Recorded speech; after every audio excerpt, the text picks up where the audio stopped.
ជាបាត់នាងខ្ញុំឈ្មោះរឿនលក្ខណៈនៃសាលាអនុវិទ្យាល័យហៃរមៀនក្រុមនាងខ្ញុំបានបង្កើតអេបមួយមានឈ្មោះថាការបំពុលប្រភពទឹកនិយមន័យការបំពុលប្រភពទឹកគឺជាការបង្ហូរកាកសំណល់ឬ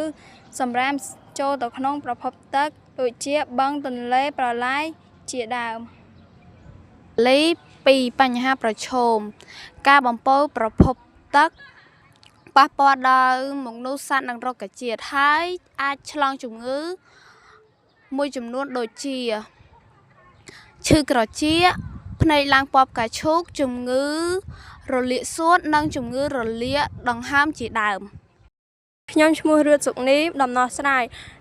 តើធ្វើដូចម្តេចដើម្បីកាត់បន្ថយការបំពុលប្រភពទឹកនេះដើម្បីកាត់បន្ថយការបំពុលប្រភពទឹកនេះយើងត្រូវសាងសង់រោងចក្រឲ្យនៅឆ្ងាយពីទីក្រុងដើម្បីបំលែងសំរាមទៅជារបស់ប្រើប្រាស់ជាដើមចុងក្រោយខ្ញុំសូមសំណូមពរឲ្យប្រជាពលរដ្ឋទាំងអស់ទុកដាក់សំរាមឬកុំបង្ហូរកាកសំណល់ចូលទៅក្នុងប្រភពទឹកអាចប៉ះពាល់ដល់សត្វដែលរស់នៅក្នុងប្រភពទឹកនោះផងដែរ